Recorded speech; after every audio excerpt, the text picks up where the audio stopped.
Muy bien. Buenas tardes, mi nombre es Rolando Rocha y en lo que sigue vamos a desarrollar el curso de habilidad verbal. En realidad este curso está diseñado o está estructurado a partir de tres grandes componentes, uno de los cuales es el más importante y el cual vamos a pasar a detallar a continuación. El primer componente de la habilidad verbal, y es el componente que vamos a desarrollar a lo largo de estos 4 meses, es el de la comprensión lectora. Y para ello vamos a presentar una serie de ejercicios, una batería de ejercicios que van a permitir comprender un texto como una estructura informativa. De manera que cuando hablamos de comprensión lectora, nos referimos directamente al texto, a la estructura textual. De esta manera, nosotros concebimos el texto como una unidad informativa, pero que debe tener una estructura definida. Todo texto, para que todo texto tenga existencia, existe un elemento que es medular y capital. Este elemento se denomina tema central. Sin tema central no podría existir un texto. Y a partir del tema central, cualquiera de nosotros podría construir una estructura textual de distinto tipo. El tema central como tal tiene una disposición formal. Eso quiere decir que podemos nosotros reconocer cuando estamos frente al tema central de un texto. Normalmente el tema central del texto, como el meollo que va a permitir organizar una unidad informativa textual, tiene la forma de un vocablo, la forma de una palabra o también la forma de una frase nominal. De esta manera, por ejemplo, la frase nominal "la guerra con Chile" podría ser el tema central de un texto. De igual manera, el Tratado de Libre Comercio. De igual forma, los movimientos artísticos durante la Edad Media. Noten ustedes que cada uno de los casos que hemos planteado son estructuralmente frases nominales. Ninguna de estas estructuras desarrolla, ¿no es cierto?, una idea o presenta una idea, porque eso ya no podría ser el tema central de un texto. Entonces, en conclusión, el tema central, como el eje medular para la constitución de una estructura textual, tiene una disposición formal. Esta disposición formal podemos reconocerla a través de un vocablo o palabra o de una estructura nominal, una frase nominal. Si quisiéramos plantearnos un contraejemplo respecto de lo que es el tema central de un texto, podríamos recurrir a la siguiente proposición. La lengua es una estructura de oposiciones altamente definida. En este caso, esta estructura es una proposición, tiene forma de oración, está desarrollando, ¿no es cierto?, sustancialmente un tema y en consecuencia no podría ser considerado el tema central de un texto. Para poder reforzar la idea de lo que es el tema central como vértebra, como eje capital de un texto, vamos a resolver ejercicios puntuales de reconocimiento del tema central. En el primer caso voy a pasar a leer un texto, ¿no es cierto?, y ustedes van a tener que reconocer el tema central y para ello van a tener que redactarlo. En el segundo caso, más bien vamos a resolver una pregunta de opción múltiple.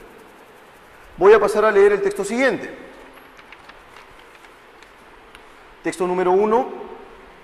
Ahora resulta que ver películas del director David Lynch o leer relatos de Franz Kafka nos puede volver más listos.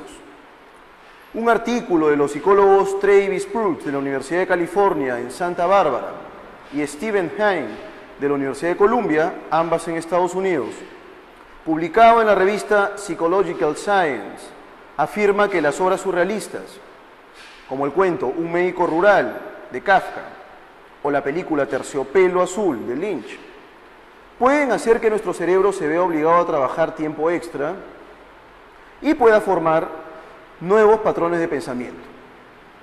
Esto como respuesta a estímulos inesperados que perturben, que modifiquen o trastornen la lógica de la realidad. Prux asevera que las personas nos incomodamos cuando las asociaciones que esperamos son transgredidas, se genera una ruptura, son quebrantadas. Y eso crea un deseo inconsciente de dar urgentemente sentido a lo que nos rodea. Esa sensación nos incita a desarrollar una mayor capacidad de aprendizaje. Entonces, como ustedes han podido apreciar en este ejemplo en concreto, lo que se establece es una conexión entre obras surrealistas, por un lado, y el desarrollo del aprendizaje, por otro. ¿Estamos de acuerdo? Y si quisiéramos establecer cuál es la idea central que rige esta unidad informativa, sería la siguiente. Cito: el estudio de los psicólogos Travis Prux y Stephen Hine afirma que las obras surrealistas, como el cuento Un médico rural de Kafka o la película Terciopelo azul de Lynch, pueden hacer que nuestro cerebro se vea obligado a trabajar tiempo extra y pueda formar nuevos patrones de pensamiento. Esa es la idea medular. Esa es la idea medular de este texto. Pero vamos, en este caso estamos frente a una estructura que está desarrollando sustancialmente el tema central. Tenemos el texto, tenemos las ideas enhebradas que conforman y constituyen esta estructura textual, y a continuación lo que tenemos que hacer es plantearnos cuál es el tema central. Y como tal, debemos plantearnos una estructura nominal. Y entonces, si al inicio habíamos indicado que se establece una conexión entre obras surrealistas, por un lado, y el desarrollo de la inteligencia, por otro, sin temor a equivocarnos, podríamos plantearnos como tema central obras surrealistas y el desarrollo de la inteligencia. E incluso ese tema central podría ser el título del texto. ¿Estamos de acuerdo? En consecuencia, el tema central, en suma, el eje vertebral, el eje nuclear de todo texto. Para que el texto tenga existencia, debemos tener un tema central, ¿no es cierto? Y ese tema central va a permitir que nosotros desarrollemos una estructura textual a través de una serie de ideas. E incluso esas ideas van a estar jerarquizadas, van a estar en una relación jerárquica, porque va a haber ideas medulares e ideas accesorias, e ideas que complementan la información. A continuación, la siguiente actividad tiene un texto en concreto también, pero está orientado a detectar en una pregunta de opción múltiple cuál sería el tema central de este texto. Paso a leer el texto. Un reporte del Institute for Operations Research and the Management Science advirtió que el número de soldados estadounidenses que padecerán trastorno de estrés postraumático, siglas TEPT, se incrementará en un 35%. Cálculo alarmante que debe ser tomado en cuenta por la Asociación de Veteranos de aquel país, no solo para analizar las causas del aumento, sino para enfrentarlo de manera adecuada. Entonces, en este primer párrafo podemos dar cuenta perfectamente que se desarrolla, ¿no es cierto?, el punto medular o las conclusiones medulares de un reporte, ¿no es cierto?, sobre el trastorno de estrés postraumático, el incremento del trastorno de estrés postraumático en soldados estadounidenses. Sigo.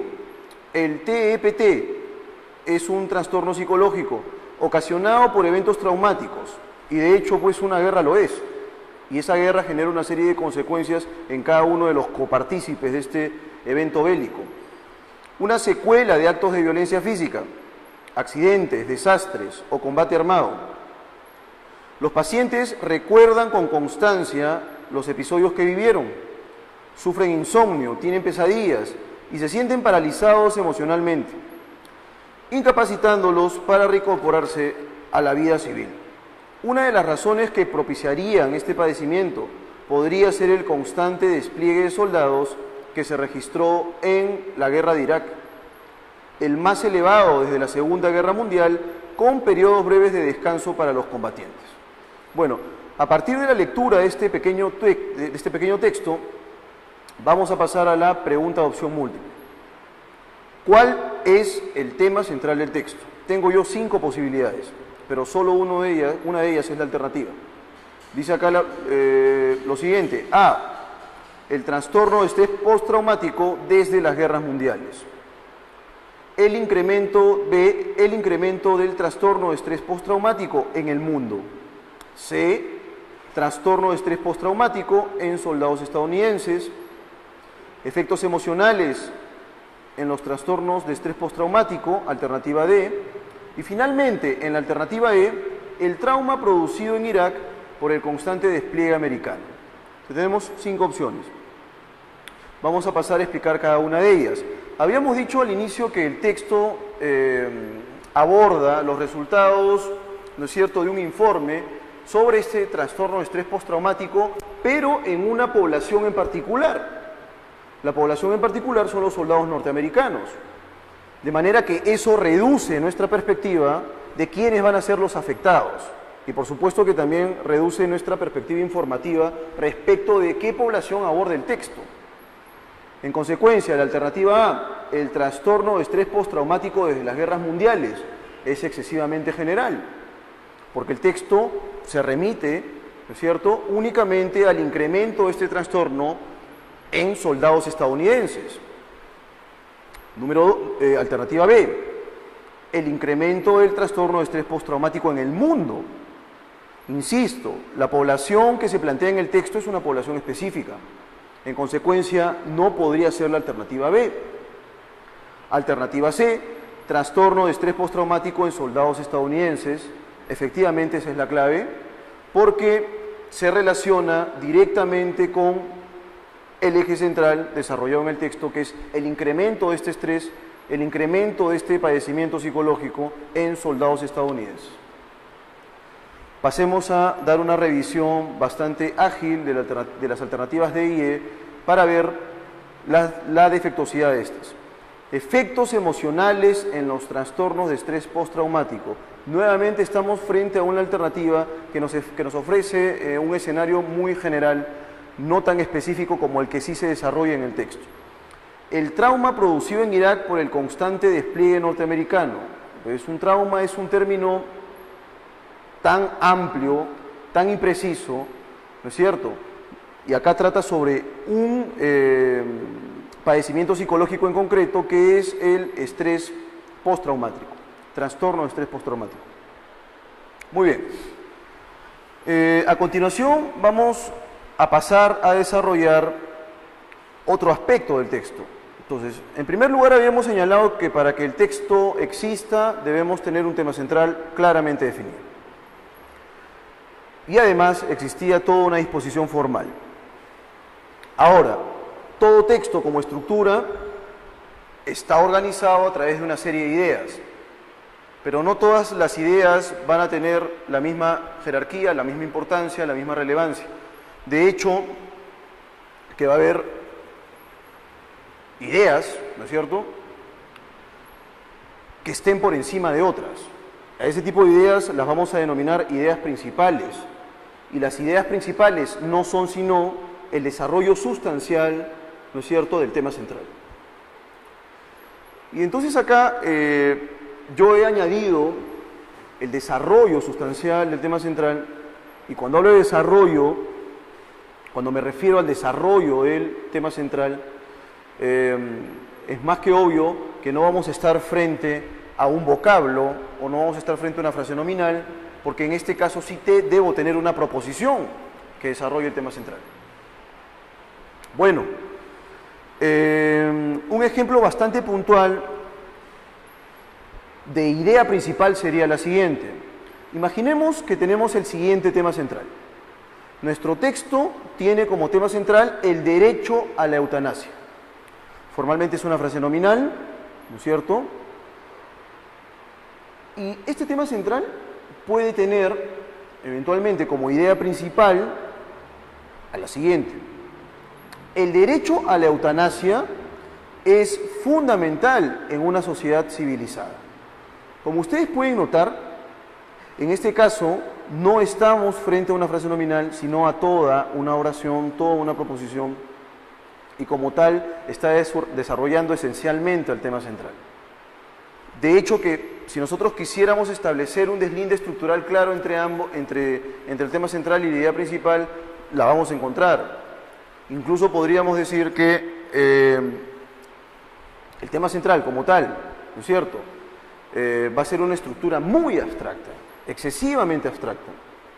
En cambio, la idea principal vamos a detectarla en el texto ya como desarrollo, ¿no es cierto?, de este tema central. A continuación voy a pasar a leer un texto que me permita detectar cuál es la idea principal. Y como idea principal la tenemos que encontrar acá en el texto. Texto número 1. El cambio sucesivo en el tratamiento de los caracteres es un índice muy significativo del crecimiento de William Shakespeare como dramaturgo. En sus obras primeras, los personajes luchan con las fuerzas externas, más que con los problemas subjetivos.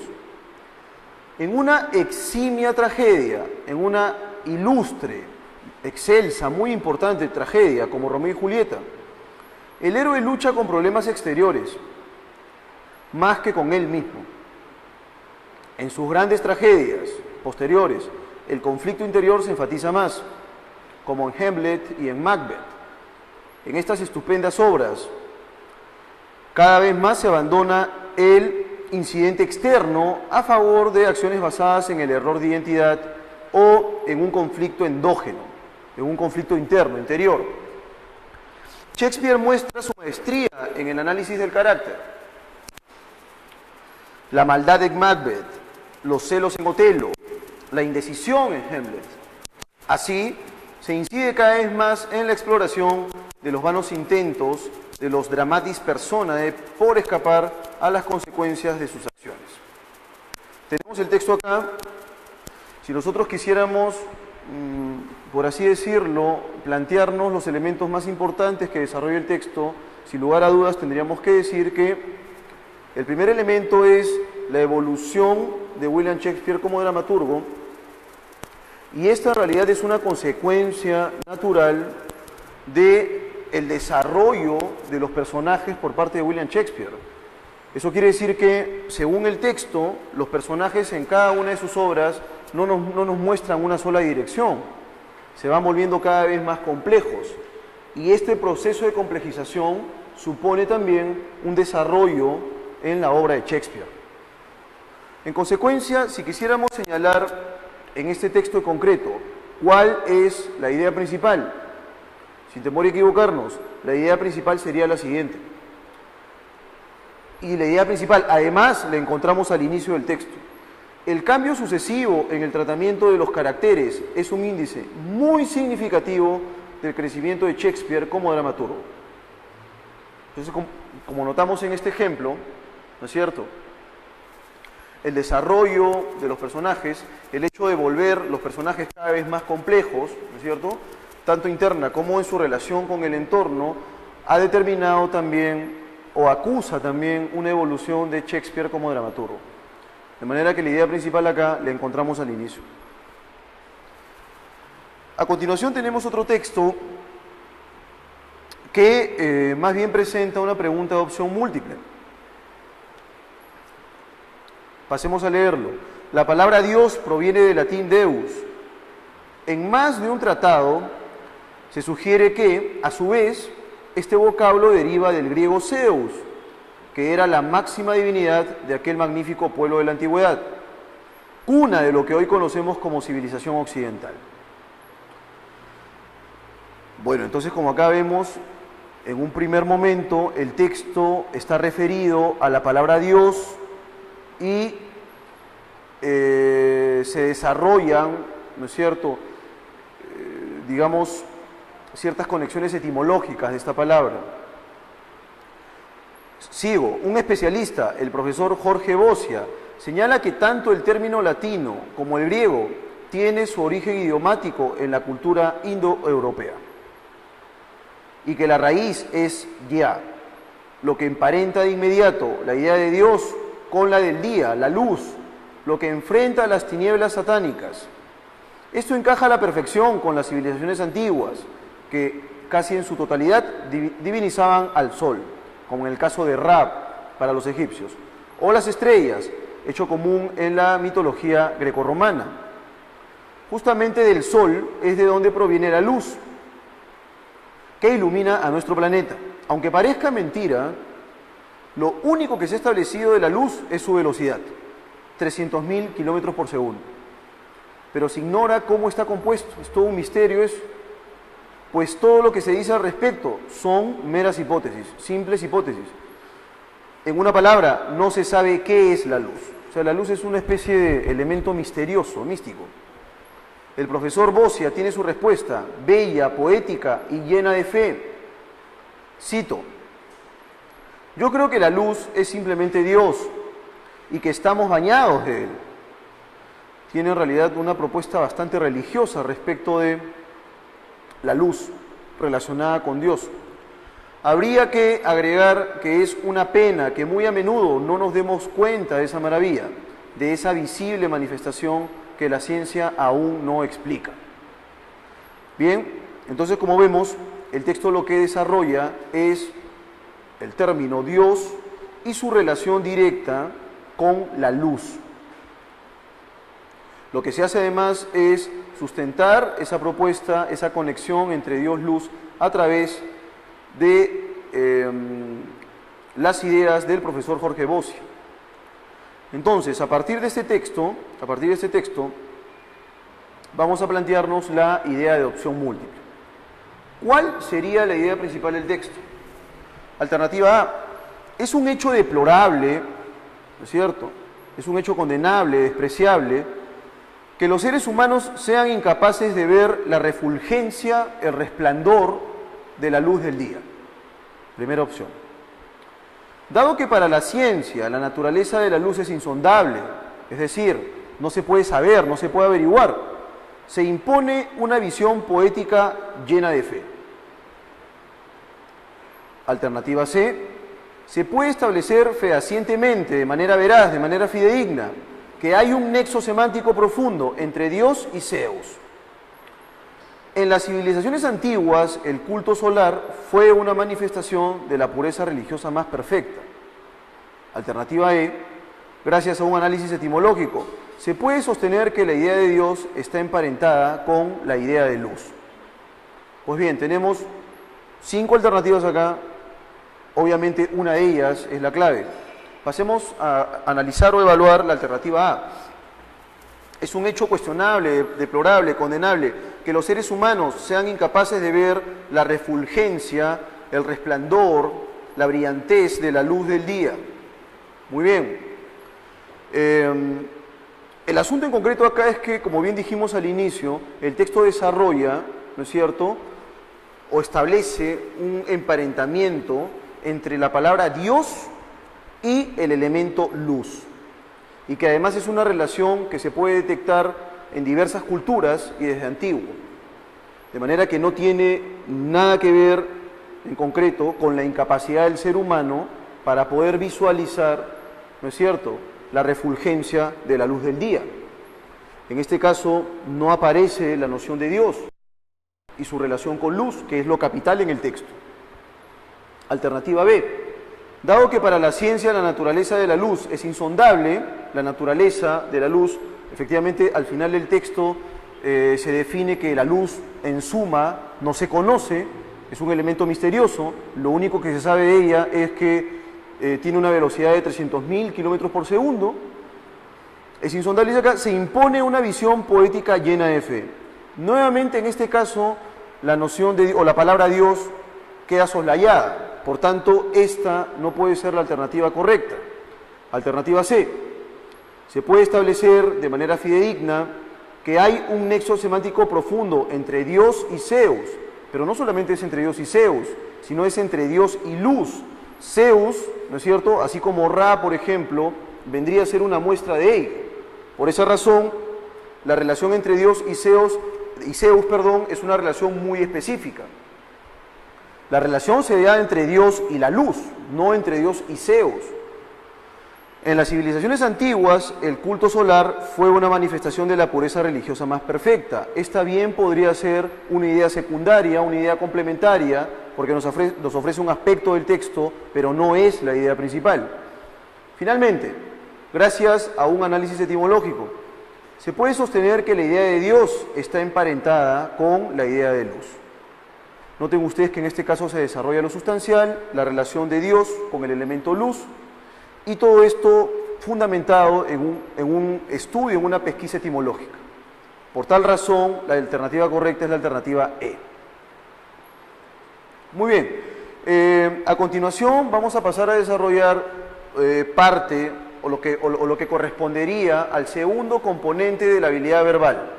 En un primer momento hemos desarrollado el texto, que de hecho va a ser lo más importante, ¿no es cierto?, para efectos del adiestramiento en la habilidad verbal. Los discentes, por supuesto, que a lo largo del desarrollo de su carrera van a recibir abundante información bibliográfica y es muy importante que esa información sea procesada de manera adecuada. Por esa razón se le da, ¿no es cierto?, plena importancia a la comprensión lectora. Pero de hecho, cuando nosotros nos enfrentamos a un texto nuevo, vamos a encontrar una serie de terminología nueva también, palabras que desconocemos. Para comprender un texto, entonces, también es muy útil que nuestro repertorio vocabular, que nuestro vocabulario se incremente más. Y entonces para eso sirve, como ustedes pueden ver, este aspecto de la habilidad verbal también está engarzada con el desarrollo de la comprensión lectora. Tiene que ver con el léxico, con el vocabulario. Tiene que ver con la implementación de material léxico nuevo. El discente tiene el deber, es un imperativo, el deber de incrementar su repertorio lexical. Y para ello nosotros vamos a recurrir a una serie de ejercicios, a una serie de actividades. Por ejemplo, una de ellas, y que se relaciona directamente con los exámenes, vendrían a ser las series verbales. En las series verbales nosotros vamos a encontrar una serie de ejercicios que van a tratar de advertir conexiones semánticas. Eso supone entonces que el léxico no es simplemente un amasijo de palabras, ¿no es cierto?, que están flotando por ahí, sino que éstas guardan una serie de conexiones en cuanto al contenido. De hecho, que el contenido de las palabras es importante para fijar estas relaciones. Y las relaciones pueden ser de distinto tipo. Por ejemplo, la relación más básica, la relación más conocida, la relación semántica que la mayoría de nosotros maneja, es la relación semántica de sinonimia, cuando encontramos una equivalencia en el contenido de las palabras. De manera que va a ser importantísimo, a lo largo del desarrollo del curso, que se trabaje mucho el desarrollo lexical. Y en cuanto al desarrollo lexical, bien lo habíamos dicho al inicio, vamos a plantearnos una serie de ejercicios. Uno de ellos vamos a resolverlo a continuación, que tiene que ver con el desarrollo del léxico acrolectal. Acrolectal es una palabra que deviene de acrolecto, y el acrolecto no es sino, ¿no es cierto?, un universo léxico que corresponde a un nivel formal, a un nivel académico. Son términos no muy comunes, no muy usuales. Difícilmente nosotros podríamos difícilmente utilizamos estos términos o estas palabras en, digamos, contextos amicales. Normalmente estas palabras van a ser utilizadas en contextos bastante específicos, como por ejemplo la universidad, ¿no es cierto? Lo vamos a encontrar en textos académicos probablemente. En consecuencia va a ser muy importante que desarrollemos, ¿no es cierto?, parcelas, secciones de léxico acrolectal, léxico especializado en suma. Tenemos acá la palabra abstruso, y abstruso aparece ya con dos definiciones posibles. Tenemos acá una de las definiciones, una de las acepciones, uno de los usos concretos de abstruso sería recóndito. Luego tenemos la definición de difícil comprensión. En consecuencia, la palabra abstruso podría ser definida claramente como incomprensible, inentendible, ininteligible. Es muy complicado que mientras, por ejemplo, mantenemos una charla por internet con un amigo, ¿no es cierto?, nuestro repertorio lexical se relaja bastante. Es muy difícil que nosotros, por ejemplo, emitamos una expresión como la siguiente. El día de hoy he resuelto un ejercicio abstruso. Es bastante complicado. Normalmente no lo vamos a utilizar en ese contexto, pero sí, por ejemplo, un alumno de la PRE podría utilizar eventualmente ese término para referirse a la complejidad de un ejercicio. Es muy probable. En consecuencia, abstruso, recóndito, de difícil comprensión. Lo que tenemos que hacer a continuación es plantearnos un contexto, es decir, incluir esta palabra en un contexto oracional. Y entonces tendríamos, por ejemplo, les planteo un ejemplo, el resto de palabras va a servir para que ustedes las puedan resolver. Sería la siguiente.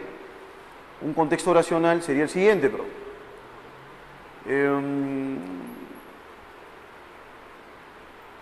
las lecturas de Heráclito son sumamente abstrusas, son sumamente, la comprensión de estos textos suponen cierta complejidad, ¿no es cierto? En consecuencia no va a ser muy sencillo procesar esta información. Luego tenemos en la número 2, abúlico, falto de voluntad. El abúlico es el apático, ¿estamos de acuerdo? El desganado, ¿no es cierto? El que carece de ese espíritu solícito. Y entonces nosotros tenemos que colocar este ítem léxico en un contexto definido, es decir, en un contexto oracional. Podríamos plantearnos el siguiente contexto oracional. Debido al fallecimiento de su abuelo, últimamente estuvo muy abúlico. ¿Estamos de acuerdo? Debido a ese penoso incidente se mostró abúlico en los últimos días. Nuevamente tenemos un contexto oracional específico en el que podemos nosotros incluir esta palabra. Y entonces nosotros tenemos que plantearnos un contexto oracional para cada una de ellas. Tenemos la palabra acuciante, por ejemplo. Nos referimos directamente al texto, a la estructura textual. De esta manera, nosotros concebimos el texto como una unidad informativa, pero que debe tener una estructura definida. Todo texto, para que todo texto tenga existencia, existe un elemento que es medular y capital. Este elemento se denomina tema central. Sin tema central no podría existir un texto. Y a partir del tema central, cualquiera de nosotros podría construir una estructura textual de distinto tipo. Actividad verbal. En realidad este curso está diseñado o está estructurado a partir de 3 grandes componentes, uno de los cuales es el más importante y el cual vamos a pasar a detallar a continuación. El primer componente de la habilidad verbal, y es el componente que vamos a desarrollar a lo largo de estos 4 meses, es el de la comprensión lectora. Y para ello vamos a presentar una serie de ejercicios, una batería de ejercicios que van a permitir comprender un texto como una estructura informativa. De manera que cuando hablamos de comprensión lectora, durante la Edad Media, noten ustedes que cada uno de los casos que hemos planteado son estructuralmente frases nominales.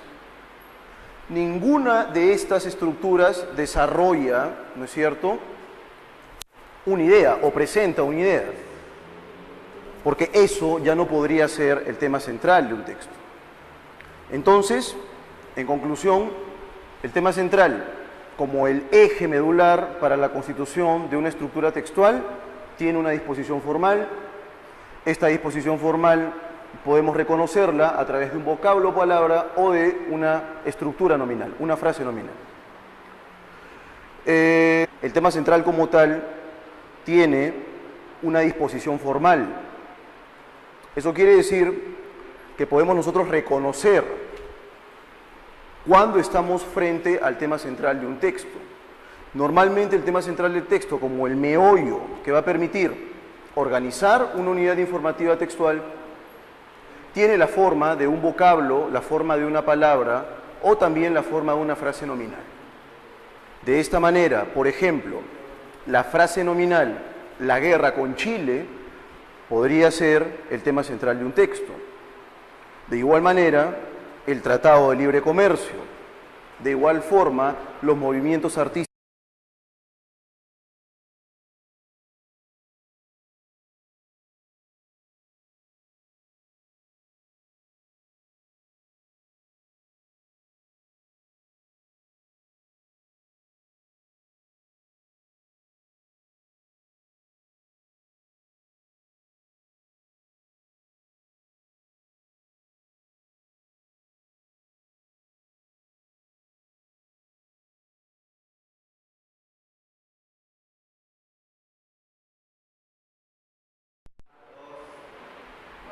Muy bien.